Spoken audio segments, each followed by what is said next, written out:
Rameshwar tutorial में आप लोगों का स्वागत है। चलिए जो है इसके आगे का पोर्शन जो मैंने आपको कल के वीडियो में बताया था कि संविधान के जो मूल स्रोत है यानी हमारे देश का जो कॉन्स्टिट्यूशन है, हमारे देश का जो संविधान है वो किन किन देशों से लिया गया है। जैसा कि मैंने आपको कल बताया था कि हमारे देश का जो संविधान है मूलतः 10 देशों से लिया गया है।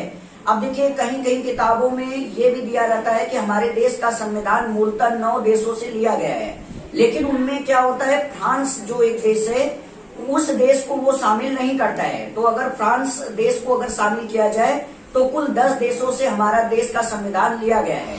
लेकिन आपको एक रोचक तथ्य जो मैंने कल बताया था उसको आज भी रिपीट कर दे रहे हैं कि एक रोचक तथ्य कि हमारे देश का जो संविधान है वो मूलतः 10 देशों से लिया गया है। लेकिन आपको एक चीज बता दें कि जो BN राव साहब थे, जो संविधान सभा के आप कह सकते हैं कि उनको जो एक चेयरमैन बनाया था ड्राफ्टिंग कमेटी का, जो अलग अलग देशों की यात्रा किए थे, उन्होंने कुल 26 देशों की यात्रा की थी।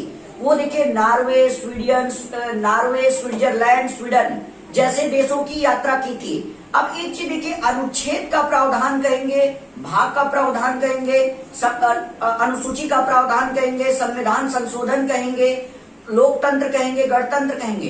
तो ये जितने भी आर्टिकल हैं, अनुच्छेद है, भाग है, अनुसूचियां हैं, संविधान संशोधन है, ये मूलतः 10 देशों से लिया गया है। लेकिन अगर शब्द की बात करेंगे, वर्ड की बात करेंगे, तो हमारे देश का जो संविधान है शब्द के आधार पर कुल 26 देशों से लिया गया है। तो जब आपसे एग्जाम में क्वेश्चन पूछेगा कि हमारे देश का संविधान मूलतः कितने देशों से लिया गया है, तो याद रखिएगा, अगर ऑप्शन में 9 होगा, ऑप्शन में 10 होगा, ऑप्शन में 11 होगा, ऑप्शन में 12 होगा। कल्पना करिए कि अगर क्वेश्चन पूछा कि हमारे देश का संविधान कितने देशों से लिया गया है, अगर ऑप्शन में पहला मान लीजिए 9 दिया है, ऑप्शन में दूसरा दिया है 10 दिया है, ऑप्शन सी में जो है मान लीजिए 11 दिया है और ऑप्शन डी में मान लीजिए 8 दिया है, तो आपका 10 क्या होगा, करेक्ट ऑप्शन होगा। लेकिन मान लीजिए कि अगर ये 10 का ऑप्शन नहीं दिया गया है, इस 10 की जगह जो है आपका मान लीजिए जो है 14 दिया गया है, तो आप 9 को सही मारिएगा। तो ये है एग्जाम में पूछे जाने वाले क्वेश्चन। यदि क्वेश्चन पूछेगा हमारे देश का संविधान मूलतः कितने देशों से लिया गया है, तो आपका जवाब होगा 10 देशों से लिया गया है। ये आपको याद रखना होगा। अब एक चीज आपको हम बता दें, कल देखिए मैंने आपको चार्ट में ये बताया था कि किस देश से कौन सा संविधान लिया गया है, कुछ आपको बताया था। आज हम आपको ट्रिक के माध्यम से बताएंगे, ट्रिक के माध्यम से बताएंगे कि किस देश से कौन सा संविधान लिया गया है, किस देश से कौन सा संविधान, कौन सी बातें हमारे देश के संविधान में शामिल किया गया है। तो चलिए आइए ट्रिक से देख लेते हैं, इसको ट्रिक के माध्यम से समझने का प्रयास करते हैं। अब एक चीज यहाँ पे आपको ध्यान देना होगा, देखिए सबसे पहले ये देखना होगा कि America, USA, United states of America, इसको अंग्रेजी में क्या कहते हैं, USA, इसको अंग्रेजी में कहते हैं यूनाइटेड, U फॉर यूनाइटेड होता है, और यस का मतलब होता है स्टेट्स, स्टेट्स मतलब होता है राज्य, ए का मतलब होता है ऑफ अमेरिका, ए का मतलब क्या होता है, अमेरिका, यानी इसको हिंदी में कहते हैं संयुक्त राज्य अमेरिका, USA। अब एक चीज देखिए, अब हमें ये देखना है कि अमेरिका के संविधान से क्या क्या बातें भारत के संविधान में ली गई।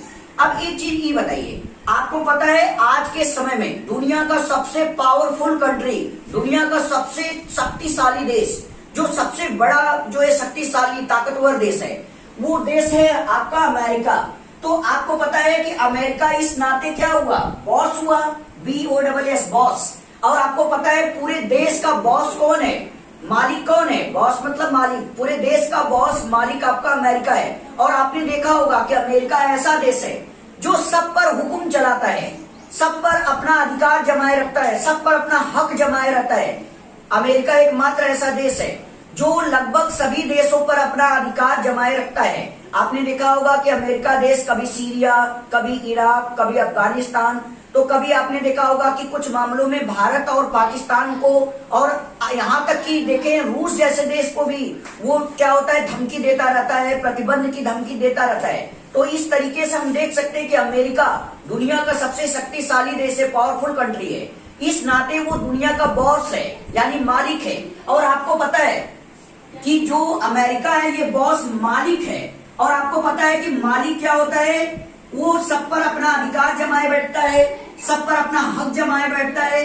अब एक चीज देखिए, अब आपको कैसे ट्रिक में समझ में आएगा, मालिक से बना दीजिए मौलिक, मालिक से क्या बना दीजिए मौलिक। इसलिए देखिए बॉस है, मालिक है तो सब पर अधिकार जमाए रखता है, तो ये हो जाएगा आपका मौलिक अधिकार, ये हो जाएगा आपका मौलिक अधिकार। तो मौलिक अधिकार अगर आपसे क्वेश्चन में पूछेगा किस देश के संविधान से लिया गया है, तो आपका जवाब हो जाएगा अमेरिका के संविधान से लिया गया है।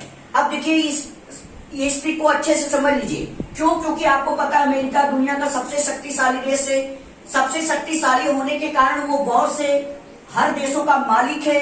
बॉस होने के कारण वो अपने छोटे वाले देश पे अधिकार जमाता है, और इससे आप समझ जाइए कि मालिक से बन जाएगा मौलिक, अधिकार जमाता है तो मौलिक अधिकार, यानी मौलिक अधिकार किस देश के संविधान से लिया गया है? अमेरिका से लिया गया है।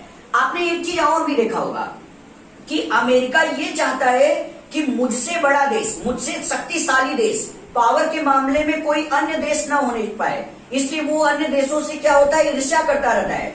आपने देखा होगा कि अमेरिका क्या है, एक अन्यायी देश है। अमेरिका है क्या है, एक अन्यायी देश है। वो समय समय पे अपने छोटे छोटे देशों पे अन्याय करता आया है। अब एक चीज देखिए, अमेरिका कभी भी किसी का सगा दोस्त नहीं हो सकता। अमेरिका को आप एक अन्यायी देश समझ सकते हैं। अब देखिए अन्यायी, यहाँ पे लिखा है अन्यायी देश, तो आप देखिए अ का मतलब हो जाएगा अमेरिका, अन्यायी का मतलब हो जाएगा न्याय। अब एक चीज देखिए यहाँ पे, चूंकि हमें पता है कि अमेरिका अन्यायी देश है, वो छोटे छोटे देशों पर अन्याय करता रहता है। अब एक चीज देखिए यहाँ पे न्याय, ध्यान से देखिएगा, यहाँ पे न्याय जुड़ा है, ये न्याय शब्द आया है। तो आपको पता होगा जब भी आपसे एग्जाम में क्वेश्चन पूछे और पूछे कि न्याय व्यवस्था हमारे देश में किस देश के संविधान से ली गई है, न्याय व्यवस्था या न्यायिक प्रक्रिया, याद रखिएगा अगर भी शब्द में न्याय शब्द आ जाएगा तो याद रखिएगा वो न्याय शब्द, अन्याय, अन्याय का मतलब अमेरिका, अ से अमेरिका, न्याय का मतलब न्याय। तो न्याय व्यवस्था हमारे किस देश के संविधान से ली गई है? अमेरिका के संविधान से ली गई है। तो आप याद रखिएगा, ट्रिक आपको बता दे, जब भी न्याय व्यवस्था आपसे पूछेगा, अब देखिए जैसे पूछे न्यायिक पुनर्विलोकन किस देश के संविधान से लिया गया है, तो आप देखिए वहां पे न्याय शब्द आया है, तो न्याय शब्द अगर आया है तो समझ जाइएगा वो अमेरिका के संविधान से लिया गया है। आपसे पूछे कि न्यायपालिका की स्वतंत्रता किस देश के संविधान से ली गई है, तो आप देखिए उसका पहला शब्द क्या है, न्याय। और जब भी न्याय शब्द आएगा आप तुरंत समझ जाइएगा वो किस देश के संविधान से ली गई है, अमेरिका के संविधान से ली गई है। अब एक चीज देखिए यहाँ पे, आपको पता है ये न्याय को अंग्रेजी में जस्टिस कहते हैं, और न्याय कौन करता है, जज साहब।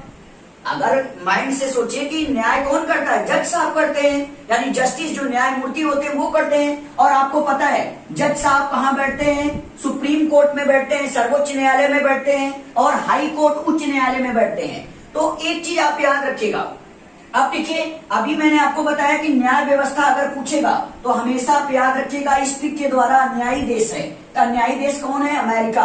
तो जब भी आपसे न्याय व्यवस्था पूछेगा तो आप हमेशा अमेरिका ही जवाब दीजिएगा। अब एक चीज देखिए, न्याय कौन करता है, जज साहब। और जज साहब कहाँ बैठते हैं, सुप्रीम कोर्ट, हाई कोर्ट में। अब एक चीज देखिए, हमारे देश की यही दो प्रमुख कोर्ट है, सुप्रीम कोर्ट, हाई कोर्ट, यानी सर्वोच्च न्यायालय, उच्च न्यायालय। तो आपसे अगर क्वेश्चन पूछेगा सर्वोच्च न्यायालय की व्यवस्था किस देश के संविधान से ली गई है, तो आप माइंड से कैसे ट्रिक लगाएंगे। आपको पता है सुप्रीम कोर्ट, सर्वोच्च न्यायालय न्याय करता है, और न्याय व्यवस्था किस देश के संविधान से ली गई है, अमेरिका के संविधान से ली गई है। आपसे क्वेश्चन पूछेगा कि सर्वोच्च न्यायालय के न्यायाधीश का पद किस देश के संविधान से लिया गया है, तो बस आप ऐसे समझिएगा कि सर्वोच्च न्यायालय न्याय करता है और न्याय व्यवस्था अमेरिका के संविधान से ली गई है। आपसे क्वेश्चन पूछेगा सर्वोच्च न्यायालय के न्यायाधीश को हटाने का प्रावधान किस देश के संविधान से लिया गया है, तो आप देखिए सर्वोच्च न्यायालय न्याय करता है और न्याय व्यवस्था अमेरिका से ली गई है। ऐसे ही क्वेश्चन आपसे पूछेगा कि हाई कोर्ट, उच्च न्यायालय का प्रावधान किस देश से लिया गया है, तो आपका जवाब होगा हाई कोर्ट भी न्याय करता है, हाई कोर्ट भी न्याय करता है, तो न्याय व्यवस्था अमेरिका के संविधान से ली गई है। तो याद रखिएगा उच्च न्यायालय का प्रावधान और उच्च न्यायालय के जो न्यायाधीश होते हैं उनकी नियुक्ति का प्रावधान, ये सब की सब बातें अमेरिका के संविधान से ली गई है। तो कुल मिला के हम आपको एक चीज आपको बता दें, जब भी न्याय शब्द आपको दिखाई देगा तो वो न्याय शब्द हमेशा अमेरिका के संविधान से लिया जाता है, ये बात आपको ध्यान में रखना होगा। अब एक चीज आपको बता दें, जानते हैं आप, जब कभी भी सुप्रीम कोर्ट एक चीज आपने देखा होगा कि जब कोई क्रिमिनल होता है, अपराधी होता है, और उसको सुप्रीम कोर्ट के द्वारा मौत की सजा या आजीवन कारावास की सजा सुना दी जाती है, तो आपने देखा होगा कि वो अपराधी जो होता है राष्ट्रपति के यहाँ गुहार लगाता है, दया याचिका, दया की गुहार लगाने जाता है। तो आपने देखा होगा कि सर्वोच्च न्यायालय के अलावा एक और भी ऐसा पद है जो न्याय करता है। वो पद क्या है? देश का प्रेसिडेंट, देश का राष्ट्रपति। ये भी याद रखिए, न्याय करता है। अब आप कहेंगे कैसे न्याय करता है? मैंने अभी बताया आपको कि सुप्रीम कोर्ट के द्वारा मौत की सजा पाए हुए किसी भी व्यक्ति को ये अधिकार होता है कि वो राष्ट्रपति से दया याचिका की गुहार लगाए। अगर अब देखिए, आपने एक आर्टिकल पढ़ा होगा, आर्टिकल 72 अनुच्छेद 72। इस अनुच्छेद 72 में क्या लिखा गया है कि राष्ट्रपति अगर चाहे तो मौत की सजा प्राप्त हुए व्यक्ति को, यानी जो व्यक्ति को सुप्रीम कोर्ट ने मौत की सजा सुना दी है, अगर राष्ट्रपति चाहे तो उस व्यक्ति के अपराध को कम कर सकता है, उसको आजीवन कारावास या उम्र कैद में बदल सकता है। अगर राष्ट्रपति चाहे तो किसी व्यक्ति को जिसको आजीवन कारावास या उम्र कैद की सजा मिली है, वो उसकी सजा को जो है कम कर सकता है। आपने देखा होगा कि जो उम्र कैद की सजा होती है वो 10 साल, 20 साल, 30 साल तक होती है। अगर राष्ट्रपति चाहे तो उसके सजा को 10 साल या 20 साल से घटा के 5 या 4 साल कर सकता है। अगर राष्ट्रपति चाहे तो कोई भी व्यक्ति जिसने अपराध किया है उसके अपराध को पूरी तरह माफ भी कर सकता है। ये भी राष्ट्रपति को पावर अनुच्छेद 72 आर्टिकल 72 के तहत प्राप्त होती है। तो आपने एक चीज देखा होगा कि राष्ट्रपति वैसे तो सुप्रीम कोर्ट में नहीं बैठता है, लेकिन कहीं न कहीं राष्ट्रपति भी जो है न्याय करता है। और याद रखिएगा, अगर राष्ट्रपति भी न्याय करता है तो न्याय व्यवस्था किस देश के संविधान से ली गई है? आपको पता है कि अमेरिका के संविधान से ली गई है। तो अगर आपसे एग्जाम में क्वेश्चन पूछेगा कि राष्ट्रपति का पद, याद रखिएगा, राष्ट्रपति का पद किस देश के संविधान से लिया गया है, तो आपका जवाब होगा अमेरिका। अब एक चीज देखिए, आपको पता है कि राष्ट्रपति पर महाभियोग लगाया जाता है, यानी अगर राष्ट्रपति संविधान का उल्लंघन, वायलेशन करता है तो उस पे आर्टिकल 61, आपने एक आर्टिकल और पढ़ा होगा, आर्टिकल 61 के तहत उस पे क्या होता है, संविधान का उल्लंघन करने पर उस पर महाभियोग लगाया जाता है। तो आपको पता है कि महाभियोग लगाया किस पे आता है? राष्ट्रपति पर। और एक चीज आपको बता दें, सुप्रीम कोर्ट का जो चीफ जस्टिस होता है, मुख्य न्यायाधीश होता है, उस पर भी महाभियोग लगाया जा सकता है। याद रखिएगा, महाभियोग की जो प्रक्रिया होता है न्याय करने वालों पर लगाई जाती है। हाई कोर्ट का जो चीफ जस्टिस होता है उस पर भी महाभियोग लगाया जा सकता है। तो अगर आपसे एग्जाम में क्वेश्चन पूछे कि राष्ट्रपति का पद किस देश के संविधान से लिया गया है, तो राष्ट्रपति न्याय करता है, तो न्याय प्रक्रिया किस देश के संविधान से ली गई है? अमेरिका से। अगर आपसे क्वेश्चन पूछे राष्ट्रपति पर महाभियोग, चूंकि महाभियोग न्याय करने वाले पर लगाया जाता है, तो राष्ट्रपति पर महाभियोग की प्रक्रिया किस देश के संविधान से ली गई है? तो हमें पता है राष्ट्रपति न्याय करता है, तो न्याय प्रक्रिया अमेरिका के संविधान से ली गई है। सर्वोच्च न्यायालय के न्यायाधीश पर महाभियोग लगाने की प्रक्रिया किस देश के संविधान से ली गई है? तो आपको पता है सर्वोच्च न्यायालय न्याय का घर होता है, न्याय करता है, तो इसलिए न्याय व्यवस्था अमेरिका के संविधान से ली गई है। इसलिए सर्वोच्च न्यायालय के जो चीफ जस्टिस होते हैं, मुख्य न्यायाधीश होते हैं, उस पर महाभियोग लगाने की भी प्रक्रिया किस देश के संविधान से ली गई है? अमेरिका के संविधान से ली गई है। तो मुझे उम्मीद है कि ये बातें आपको समझ में आई होगी। आप इसका स्क्रीनशॉट ले लीजिए। हाँ, आपको जो है अमेरिका के संविधान से क्या क्या लिया गया है, इसको स्पष्ट शब्दों में अभी हम यहाँ पर आपको लिख देंगे। आप इसको समझ गए होंगे, आप इसका स्क्रीनशॉट ले लीजिए।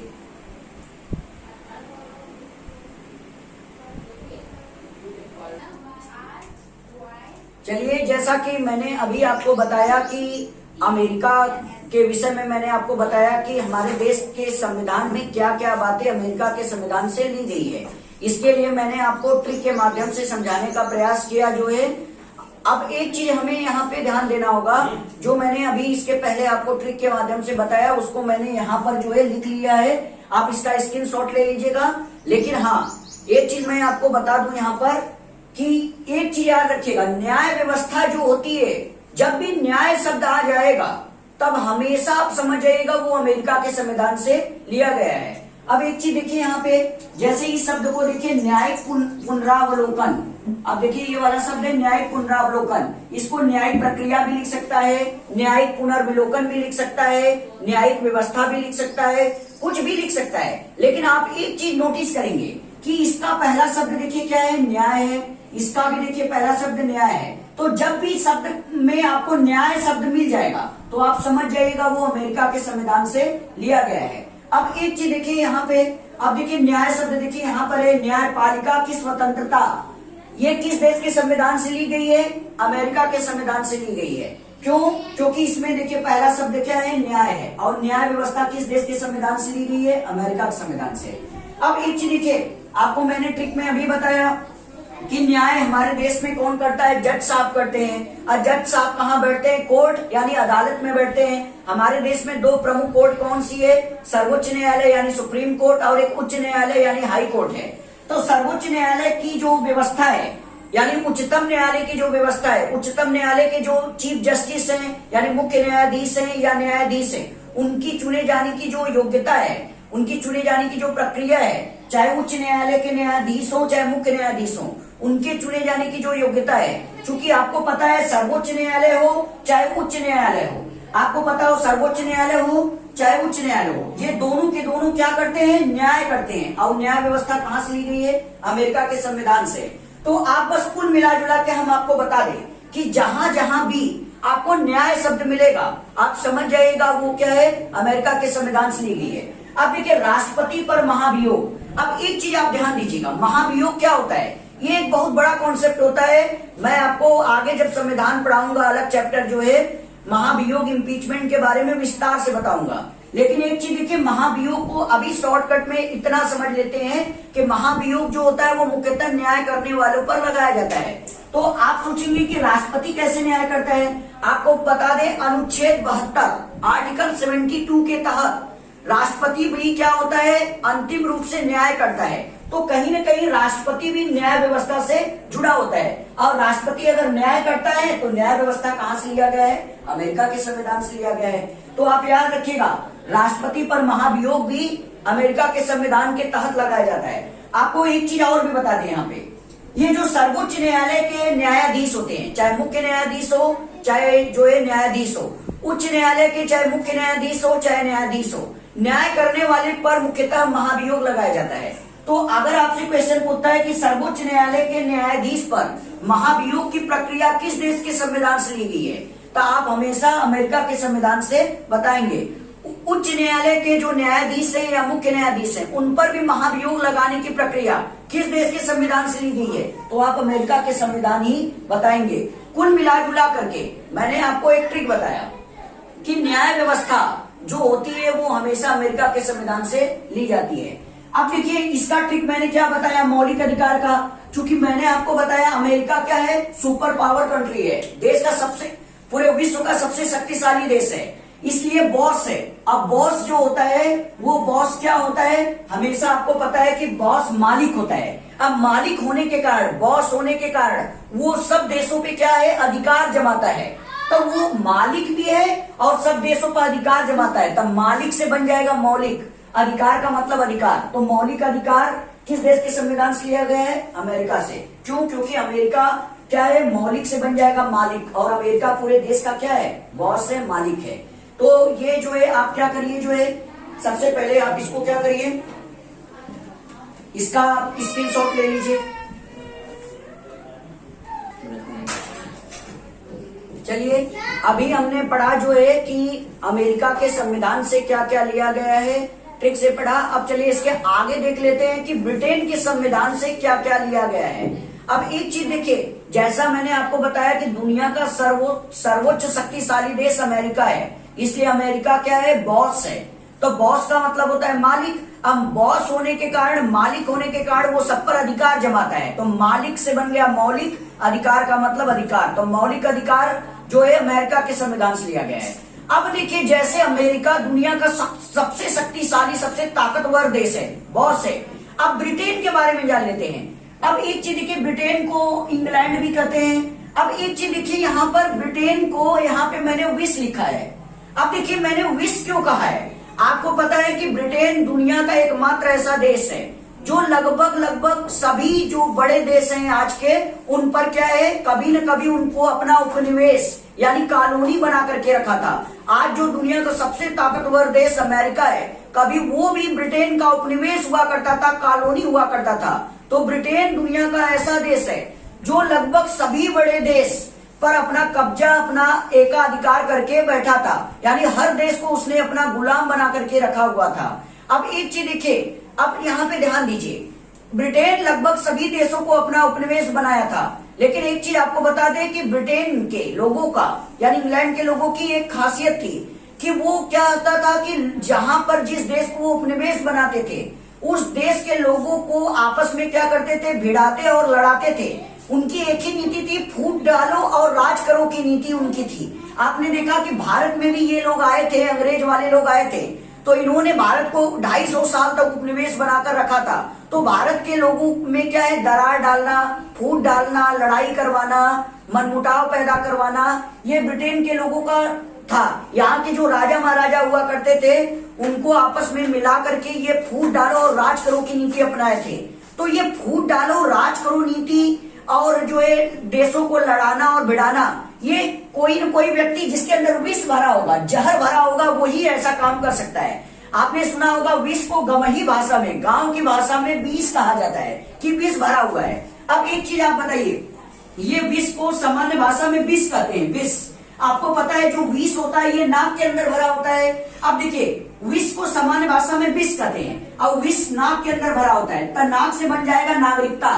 तो आपसे क्वेश्चन पूछेगा कि नागरिकता का प्रावधान किस देश के संविधान से लिया गया है, तो ब्रिटेन के संविधान से लिया गया है। अब देखिए, विष को सामान्य भाषा में विष कहते हैं, तब बी से हो जाएगा ब्रिटेन। अब यहाँ पे देखिए, ब्रिटेन का पहला अक्षर बी है, तो बी से हो जाएगा ब्रिटेन और स से हो जाएगा संसद। तो आपसे अगर क्वेश्चन पूछेगा कि संसद प्रक्रिया, संसदीय प्रक्रिया, संसदीय विशेषाधिकार या संसद के निर्माण की प्रक्रिया किस देश के संविधान से ली गई है, तो आप हमेशा याद रखिएगा ब्रिटेन के संविधान से ली गई है। अब एक चीज आपको बता दें कि आपको पता है कि संसद के 2 सदन होते हैं, लोकसभा और राज्यसभा। आपको पता है कि लोकसभा में मालिक कौन होता है, लोकसभा का अध्यक्ष होता है, यानी अध्यक्ष को अंग्रेजी में क्या कहते हैं, स्पीकर कहते हैं, स्पीकर। अब देखिए, अगर आपसे क्वेश्चन पूछेगा कि लोकसभा के अध्यक्ष का पद किस देश के संविधान से लिया होगा, तो आप याद रखिएगा ब्रिटेन के संविधान से लिया गया है। अब देखिए, लोकसभा की स्पीकर, इसको अंग्रेजी में भी पूछता है, लोकसभा की स्पीकर का पद किस देश के संविधान से लिया गया है, तो ब्रिटेन के संविधान से लिया गया है। आपको एक चीज और बता दें, आपको पता है कि हमारे देश में जो संसद होती है वो कानून बनाती है। आपको पता है कि कानून निर्माण यानी हमारे देश में जो कानून बनाया जाता है, वो कानून बनाने का काम हमारे देश की संसद यानी पार्लियामेंट करती है। तो अगर क्वेश्चन पूछेगा कानून को क्या कहते हैं, विधि कहते हैं। ये विधि जो है संवैधानिक शब्द है, विधि का अर्थ कानून होता है। तो अगर क्वेश्चन पूछेगा कि कानून निर्माण की प्रक्रिया या विधि निर्माण की प्रक्रिया किस देश के संविधान से ली गई है, तो आपका जवाब क्या होगा, ब्रिटेन होगा। अब एक चीज देखिए, आपको बता दें, खासकर आपको एक चीज बता दें, ये जो नागरिकता होती है वो 2 भागों में बटी होती है। एक होती है सिंगल सिटीजनशिप, नागरिकता को अंग्रेजी में कहते हैं सिटीजनशिप। याद रखिएगा, नागरिकता को अंग्रेजी में क्या कहते हैं, सिटीजनशिप, नागरिकता। अब देखिए, नागरिकता 2 तरीके की होती है, एक होती है सिंगल सिटीजनशिप, एकल नागरिकता, एक होती है डबल सिटीजनशिप, दोहरी नागरिकता। अब एक चीज ध्यान दीजिए, हमारे देश का जो संविधान है वो एकल नागरिकता को मान्यता देता है, यानी सिंगल सिटीजनशिप को मान्यता देता है। यानी ऐसे समझिए कि मान लीजिए हम लोग उत्तर प्रदेश राज्य में रहते हैं, तो हम लोग देखिए उत्तर प्रदेश राज्य के निवासी नहीं कहे जाएंगे, सॉरी, हम लोग उत्तर प्रदेश राज्य के नागरिक नहीं कहे जाएंगे, हम लोग भारत देश के नागरिक कहे जाएंगे। लेकिन आपको पता है हमारे देश में जो है सिंगल सिटीजनशिप यानी एकल नागरिकता का प्रावधान है। नागरिकता का मतलब हमारे देश में किससे है, एकल नागरिकता के प्रावधान से है, इसे आपको याद रखना होगा। लेकिन आपको एक चीज बता दें कि कुछ ऐसे भी देश हैं जो दोहरी नागरिकता रखते हैं, जैसे हमारा पड़ोसी देश पाकिस्तान है। अब देखिए, मान लीजिए कोई व्यक्ति पाकिस्तान के जो है मुजफ्फराबाद वाले इलाके में रहता है, मान लीजिए बलूचिस्तान में रहता है, तो वो देखिए बलूचिस्तान राज्य में रहता है, तो वो बलूचिस्तान का राज्य का पहले नागरिक है, इसके बाद पाकिस्तान देश का नागरिक है। आप अमेरिका में देखिए, अमेरिका में जो है कैलिफोर्निया है, लॉस एंजलिस है, और इसके बाद वर्जीनिया है, पेंसिल्वेनिया है, ऐसे कई राज्य हैं। तो आपने देखा होगा कि जो मान लीजिए कोई भी अमेरिका में कोई नागरिक रहता है, तो मान लीजिए वो जो है कैलिफोर्निया में रहता है, तो वो पहले कैलिफोर्निया का निवासी माना जाएगा, बाद में अमेरिका का नागरिक माना जाएगा। यानी वहां पे डबल सिटीजनशिप, दोहरी नागरिकता है। आप जिस राज्य में रहते हैं पहले वहां के नागरिक माने जाएंगे, फिर उस देश के नागरिक माने जाएंगे। ऐसा पाकिस्तान में भी होता है कि अगर आप जो है बलूचिस्तान राज्य में रहते हैं तो आप बलूचिस्तान के नागरिक पहले हैं, पाकिस्तान के नागरिक बाद में हैं। लेकिन देखिए हमारे देश में जो है वो एकल नागरिकता का प्रावधान है। यानी आप अगर उत्तर प्रदेश में रहते हैं, महाराष्ट्र में रहते हैं, मध्य प्रदेश में, आंध्र प्रदेश में रहते हैं, किसी भी राज्य में रहते हैं, तो आप राज्य के नागरिक नहीं हैं, आप केवल और केवल देश के नागरिक हैं। अब देखिए ये ऐसा क्यों किया गया। आज भी देखिए क्या है, हमारे देश में ये समय समय पर मांग उठती रहती है कि भारत को भी डबल सिटीजनशिप, दोहरी नागरिकता वाला देश घोषित किया जाए। यानी ऐसा समझिए कि मान लीजिए कोई व्यक्ति अमेरिका में जो भारत से गया है, तो वो कुछ ऐसा कर दे कि वो भारत का भी नागरिक रहे, अमेरिका का भी नागरिक रहे। लेकिन हमारे देश के जो नेता हैं, हमारे देश का जो संविधान है, चूंकि एकल नागरिकता को मानता है, तो हमारे देश में संविधान निर्माता जो थे यानी BN राव साहब, बाबा साहब अम्बेडकर, ये तमाम लोग, इनका एक ही मत था कि कोई भी व्यक्ति, कोई भी एक व्यक्ति अगर दो देश का नागरिक होगा तो वो दोनों देश के प्रति अपनी जो है भक्ति, दोनों देश के प्रति जो निष्ठा होता है, जो देशभक्ति होता है, वो मेंटेन नहीं कर पाएगा, बरकरार नहीं रख पाएगा। इसलिए हमारे देश में एकल नागरिकता का प्रावधान है। यानी आप राज्य के निवासी, राज्य के नागरिक नहीं हैं, आप केवल और केवल भारत देश के नागरिक हैं। तो आप याद रखिएगा, अगर आपसे क्वेश्चन पूछेगा एकल नागरिकता का प्रावधान किस देश के लिया गया है, तो आपका जवाब क्या होगा? ब्रिटेन होगा। अब एक चीज देखिए, ये ट्रिक आप लिख लीजिए, इसके बाद हम आपको सिस्टमैटिक ढंग से जो है इसके बारे में बताते हैं। चलिए, अभी आपने जो है ब्रिटेन के बारे में पढ़ा कि ब्रिटेन देश के संविधान से कौन कौन सा संविधान में प्रावधान हमारे देश में शामिल किए गए हैं। मैंने अभी आपको ट्रिक के माध्यम से बताया है। अब एक चीज देखिए, आपको एक चीज और बता दें, इसको मैंने ब्रिटेन के संविधान से हमारे देश में क्या क्या लिया गया है, इसको मैंने सिस्टमैटिक तरीके से यहाँ पर लिखा है। अब एक चीज मैं आपको बता दूं कि आपको पता है हमारे देश में जो है अंग्रेजों का शासन था, यानी आजादी के पहले हमारे देश में जो है अंग्रेजों का शासन हुआ करता था। आपको पता है हमारे देश की जो संसद है, जिसको पार्लियामेंट अंग्रेजी में कहते हैं, हमारे देश की जो संसद है वो अंग्रेजों की देन है। हमारे देश की जो संसद है वो अंग्रेजों की बनाई गई है। आपको अच्छे से पता है कि अंग्रेज किस देश के निवासी थे? इंग्लैंड के, यानी जिसका नया नाम अब ब्रिटेन है। तो अंग्रेज लोग जो थे वो ब्रिटेन यानी इंग्लैंड के निवासी थे।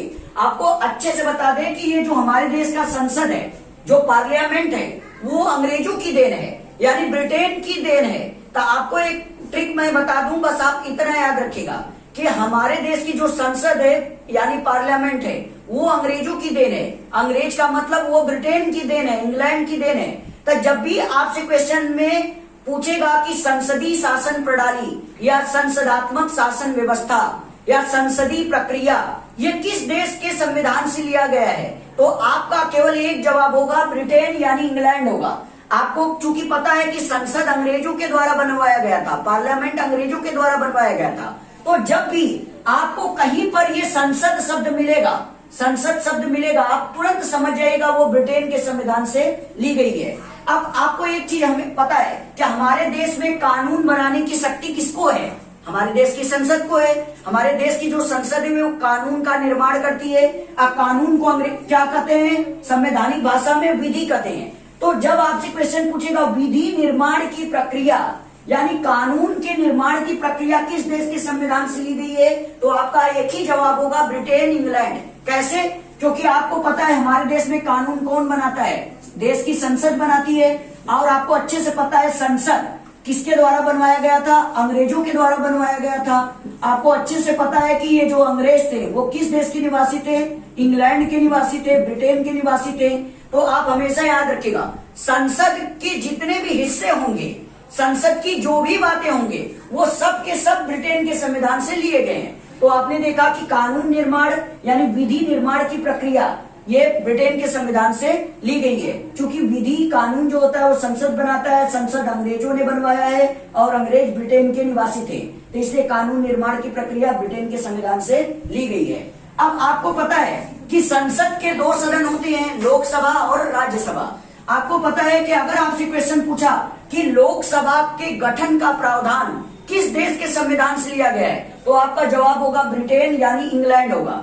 क्यों? क्योंकि आपको पता है कि लोकसभा किसका अंग है? संसद का अंग है। ये आपको अच्छे से पता है कि लोकसभा किसका अंग है? संसद का अंग है। इसलिए जो भी संसद वाली प्रक्रिया होगी वो ब्रिटेन के संविधान से ली जाएगी। तो इसलिए आपसे क्वेश्चन पूछे कि लोकसभा का जो गठन का प्रावधान है वो किस देश के संविधान से ली गई है, तो आपका केवल एक जवाब होगा ब्रिटेन यानी इंग्लैंड। अब देखिए, आपको पता है कि लोकसभा का मालिक कौन होता है? जो लोकसभा को चलाएगा वही मालिक होगा। तो लोकसभा का मालिक कौन होता है? लोकसभा का अध्यक्ष। आपने देखा होगा जो संसद भवन में, लोकसभा में जो कुर्सी पे ऊपर बैठता है उसी को लोकसभा का अध्यक्ष यानी लोकसभा का स्पीकर कहा जाता है। स्पीकर का मतलब होता है अध्यक्ष। तो आपसे क्वेश्चन पूछेगा कि लोकसभा के अध्यक्ष यानी लोकसभा के स्पीकर का पद किस देश के संविधान से लिया गया है, तो आप जवाब देंगे ब्रिटेन के संविधान से लिया गया। क्यों? क्योंकि लोकसभा संसद का हिस्सा है और संसद वाला जो भी हिस्सा होगा वो इंग्लैंड से, ब्रिटेन से लिया जाएगा। अब एक चीज और देखिए, अब देखिए अगला है एकल नागरिकता का प्रावधान। आपको मैंने देखिए, अब इसको दो तरीके से आप समझ सकते हैं। आपको पता है हमारे देश में नागरिकता को देने और नागरिकता को छीनने का अधिकार किसके पास होता है? देश की संसद के पास होता है। और आपको पता है संसद अंग्रेजों ने बनवाया है, अंग्रेज ब्रिटेन के निवासी थे। तो इसलिए जो ये नागरिकता का प्रावधान है, एकल नागरिकता का प्रावधान, ये ब्रिटेन के संविधान से लिया जाएगा। क्यों? क्योंकि नागरिकता को देना और नागरिकता को छीनना ये क्या है? संसद करती है। और संसद किसके द्वारा बनवाई गई है? ब्रिटेन के द्वारा बनवाई गई है। इसलिए ब्रिटेन के संविधान से लिया गया है। अब देखिए, एकल नागरिकता का प्रावधान किस देश से लिया गया है, इसको एक और तरीके से आप समझ सकते हैं। कैसे? ये देखिए, आपको पता है कि ये ब्रिटेन क्या था? ये सारे देशों को लड़ाता था, भिड़ाता था, फूट डालो और राज करो की नीति अपनाता था। तो इस आधार पे देखेंगे कि ब्रिटेन का जो काम होता था वो एक नाग के समान होता था। आपको पता है कि नाग का मतलब नागरिकता होता है। तो आप ट्रिक से याद रखिएगा कि चूंकि ब्रिटेन लड़ाता भिड़ाता था, लोगों को मरवाता था, यही फूट डालो राज करो की नीति अपनाता था। ये वाली नीति एक दुष्ट व्यक्ति का हो सकता है। दुष्ट व्यक्ति को नाग कहते हैं। तो नाग से हो जाएगा नागरिकता। इसलिए नागरिकता का प्रावधान आपसे पूछेगा तो आप ब्रिटेन ही जवाब दीजिएगा। आप क्या करिए, जो है इसको जो है आप जो है यहां मैं इसको हटा दे रहा हूं, आप इसका स्क्रीनशॉट ले लीजिए।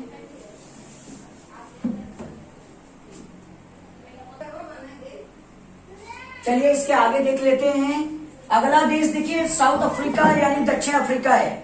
अभी आपने पढ़ा कि अमेरिका के संविधान से क्या क्या बातें हमारे संविधान में शामिल की गई, ब्रिटेन के संविधान से हमारे देश के संविधान में कौन कौन सी बातें शामिल की गई। अब अगला देख लेते हैं दक्षिण अफ्रीका।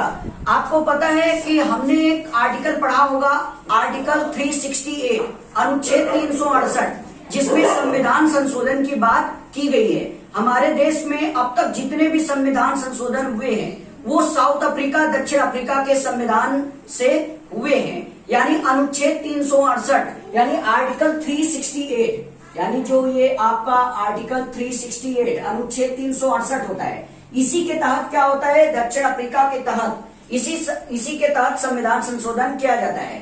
अब देखिए इसको ट्रिक के माध्यम से कैसे समझेंगे। अब देखिए, अगर आपसे एग्जाम में क्वेश्चन पूछा संविधान संशोधन की प्रक्रिया किस देश के संविधान से ली गई है, ऐसे पूछ सकता है आपसे क्वेश्चन। या तो पूछ सकता है कि संशोधन की प्रक्रिया किस देश के संविधान से ली गई है। तो अब एक चीज ध्यान दीजिए, यहां पर देखिए कि संविधान संशोधन में एक शब्द यहां पे ध्यान दीजिए, एक शब्द है धन। और आपको पता है धन का मतलब क्या होता है? दक्षिणा।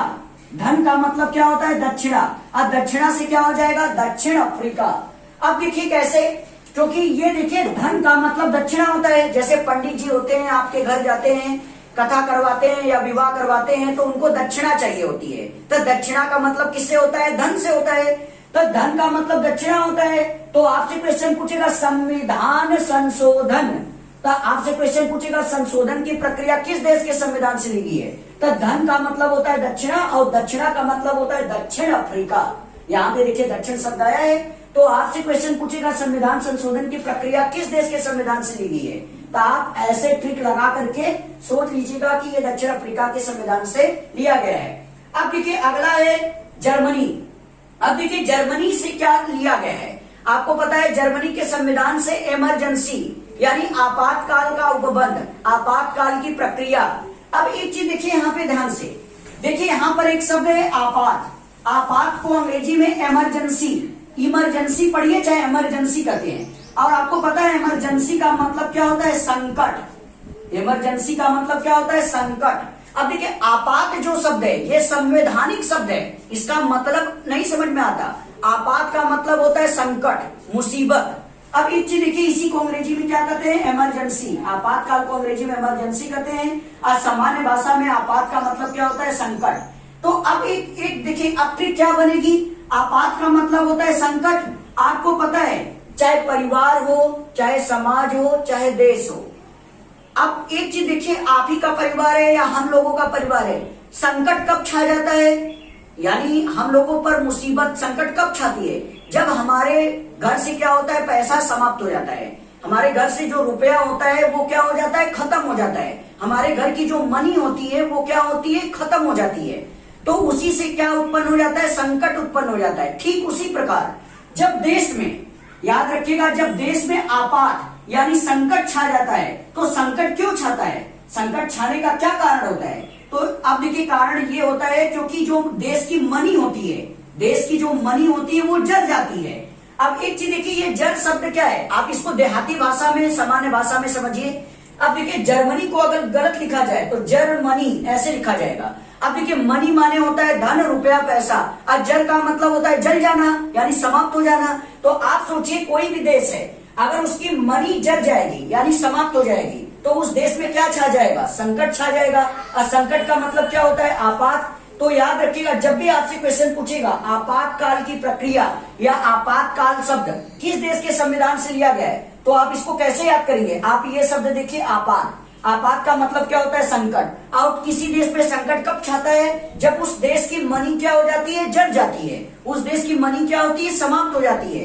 तब उस देश में क्या छा जाता है, आपात छा जाता है। तब याद रखिए ये ट्रिक है कि आपातकाल का उपबंध किस देश के संविधान से लिया गया है, जर्मनी के संविधान से लिया गया है। तो ये देखिए क्या है, ट्रिक है। आप बस ऐसे इसको क्या कर लीजिएगा, याद कर लीजिएगा। आप इसका क्या कर लीजिए, स्क्रीनशॉट ले लीजिए। चलिए इसके आगे का देख लेते हैं। अब एक चीज देखिए, आपने अमेरिका से क्या लिया गया, कौन सी बातें संविधान में ली गई पढ़ा, ब्रिटेन से क्या लिया गया पढ़ा, और इसके बाद आपने जो है इसके पहले जर्मनी से क्या लिया गया वो पढ़ा जो है। अब इसके आगे का देख लेते हैं। अगला देश देखिए फ्रांस, यानी फ्रांस जो कि हमारा मित्र देश है। हमारे देश में जो राफेल लड़ाकू विमान है वो फ्रांस की डसॉल्ट एविएशन कंपनी, यानी जो वहां की डिफेंस मैन्युफैक्चरर कंपनी है डसॉल्ट एविएशन, वहां से जो 36 राफेल लड़ाकू विमान का जो सौदा हुआ था, वो सौदा जो है इसी फ्रांस के देश से राफेल लड़ाकू विमान आ रहा है। अब एक चीज देखिए, हमारे देश में फ्रांस से जो है कौन सा शब्द लिया गया है। आपने एक शब्द मैंने आपको प्रस्तावना में बताया था गणतंत्र। ये गणतंत्र शब्द जो है ये हमारे देश की प्रस्तावना में शामिल है। आपको पता है ये गणतंत्र शब्द जो है ये किस देश के संविधान से आया है, ये जो है फ्रांस के संविधान से आया है। यानी जो गणतंत्र शब्द है और जो गणतंत्र की प्रक्रिया होती है, इसका प्रावधान जो है फ्रांस के संविधान से हमारे देश में लिया गया है। अब चलिए इसको याद करने की ट्रिक क्या होती है, ये देखिए ये भी क्या है आपका ट्रिक है। अब इसको याद करने की ट्रिक क्या है। अब एक चीज देखिए, गणतंत्र में एक शब्द है तंत्र, और आपको पता है तंत्र विद्या किसके पास होती है, तांत्रिकों के पास होती है। यानी तंत्र विद्या तांत्रिकों के पास होती है। अब देखिए तांत्रिक क्या काम करता है, जादू करता है, टोना करता है, टोटका वशीकरण करवाता है।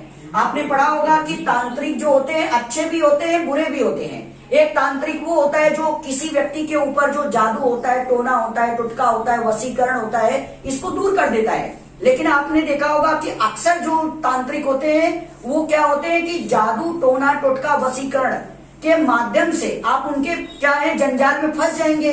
आपको क्या करेंगे कि जादू के माध्यम से, टोना के माध्यम से, टोटका के माध्यम से, वशीकरण के माध्यम से, ये जो तांत्रिक होते हैं वो इनके माध्यम से आपको क्या करेंगे, फंसा देंगे। अब फंसा देंगे का मतलब क्या होगा, अब देखिए फंसा में क्या शब्द है, फंस। अब फंस से क्या हो जाएगा, फ्रांस। तो आप याद रखिएगा कि ये जो गणतंत्र शब्द है वो तंत्र का मतलब होता है तांत्रिक, चूंकि तंत्र विद्या तांत्रिक के पास होती है। अब तांत्रिक जादू, टोना, टोटका, वशीकरण यही सब करता है। और लोग आज के जमाने में आप देख ही रहे हैं कि तांत्रिकों के झांसे में आ जाते हैं लोग, और इसके माध्यम से वो क्या होते हैं, तांत्रिकों के झांसे में फंस जाते हैं। अब फंस का मतलब क्या हो जाएगा, फसाना। अब फसाना का मतलब क्या होगा, फंस में दो शब्द है, फ और स। अब फंस से क्या हो जाएगा, फ्रांस। तो याद रखिएगा, ये गणतंत्र शब्द जो है याद करने की ये ट्रिक मैंने आपको बताई है। अब देखिए, ये गणतंत्र शब्द जो है फ्रांस के संविधान से लिया गया है। अब देखिए, उम्मीद है मुझे कि आज का टॉपिक आपको कुछ समझ में आया होगा। आप चूंकि वीडियो को अच्छे से आप देखते हैं, इसके लिए आपका धन्यवाद। आज की क्लास केवल यहीं तक। आज के लिए जो है, जय हिंद।